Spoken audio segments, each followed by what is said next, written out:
You know, the device you're watching this on, whether it's a phone, a tablet, a laptop, it is, without a doubt, one of the most important inventions in human history.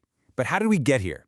Today, we're going to trace that incredible journey of the computer, from a 19th century dream all the way to the supercomputer that you carry around in your pocket. So, yeah, how did that happen? How did we go from this idea of a giant machine made of clanking gears and powered by steam to this sleek little rectangle of silicon and glass that we can't live without? Well, it's a story that has it all. Brilliant visionaries, the intense pressure of a world war, and one tiny, tiny invention that changed literally everything. All right, so here's our roadmap. First, we'll look at the mechanical dream. Then, we'll meet the electronic giants born from WWI.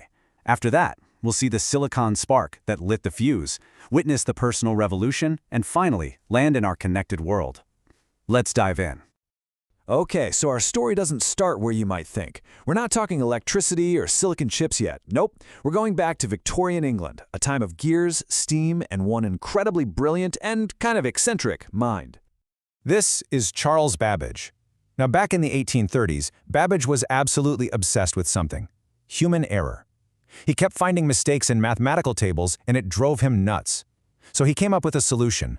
Not just a simple calculator, but a massive steam-powered machine that could compute perfectly every time. He called his ultimate vision the analytical engine.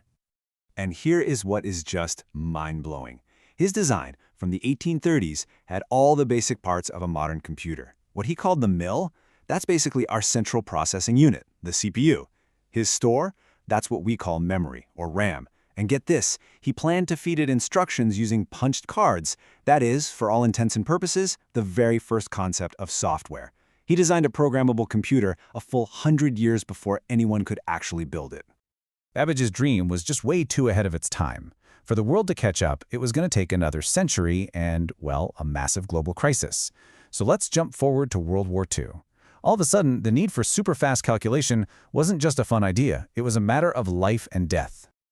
Now, while codebreakers like Alan Turing were doing incredible work on specialized machines over in Britain, the very first general-purpose electronic computer was actually born in the United States, and its name was ENIAC. Calling ENIAC a giant doesn't even do it justice. It was a monster. First off, just try to picture its weight: 30 tons. That's like parking 5 full-grown elephants in a single room. And what powered this beast? 18,000 vacuum tubes. Just think of them as giant, super hot, and extremely delicate light bulbs that were burning out constantly. A whole team of people had to run around all day just finding and replacing the ones that had failed. It used so much power that an urban legend says the lights all across Philadelphia would actually dim for a moment whenever they flipped the switch. Now, it was incredibly fast for its time, 5,000 calculations a second, but this whole approach, this reliance on huge, power-sucking parts, was clearly not sustainable. It was a dead end. So these giant electronic brains were fast, sure, but they were built on a technology that was just fundamentally flawed. And that brings us to what might be the single most important invention in this entire story. The problem was the vacuum tube. It was big, it was hot, it guzzled power, and it was ridiculously unreliable. As long as the vacuum tube was the fundamental building block, computers were never going to get smaller or cheaper or more dependable. They had hit a brick wall. But then, in 1947, 3 scientists at Bell Labs, John Bardeen, Walter Brattain, and William Shockley, they created a replacement, a solid-state switch made from a tiny piece of semiconductor material, a little sliver of silicon. They called their invention the transistor.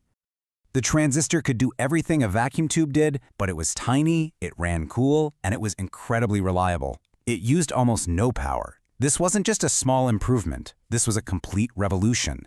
It was the tiny spark that made the entire digital age possible. The transistor basically kicked off a race to make things smaller and smaller. Pretty soon, engineers figured out how to cram thousands of them onto a single chip. But it was in 1971 that another huge leap completely changed the game. So in 1971, a little company you might have heard of, Intel, they managed to put all the key parts of Babbage's mill, that central processing unit, onto one single tiny piece of silicon. This was the microprocessor. For the very first time, the entire brain of a computer could fit on your fingernail. A computer that could sit on your desk was no longer science fiction. And once the microprocessor arrived, the floodgates just burst open. The pace of change was suddenly explosive. By 1977, you had guys like Steve Jobs and Steve Wozniak building the Apple II, a machine that was actually user-friendly enough to bring into homes and schools. Just 4 years later, IBM comes out with the IBM PC, which standardized everything for the business world. The personal computer wasn't a weird hobby anymore. It was a full-blown revolution. Okay, so by the late 80s, computers are on desks everywhere, at work, at home, but they were basically just isolated islands of information. They were great for writing a paper or running a spreadsheet, but they couldn't talk to each other. That was the last great barrier that needed to fall. Now, the military had already proven you could link computers together with something called ARPANET, but it took a scientist named Tim Berners-Lee to bring that power to everyone else. In 1991, he created a super simple system using languages called HTML and HTTP. It allowed anybody to create a page of information and link it to any other page on the planet. He called it the World Wide Web. And just like that, the computer went from being a calculator. And that right there brings our story full circle. The processing power that used to fill a room like ENIAC, the memory, the screen, the global connection of the World Wide Web. Every single stage of this incredible journey has now been shrunk down and packed into the smartphone in your hand.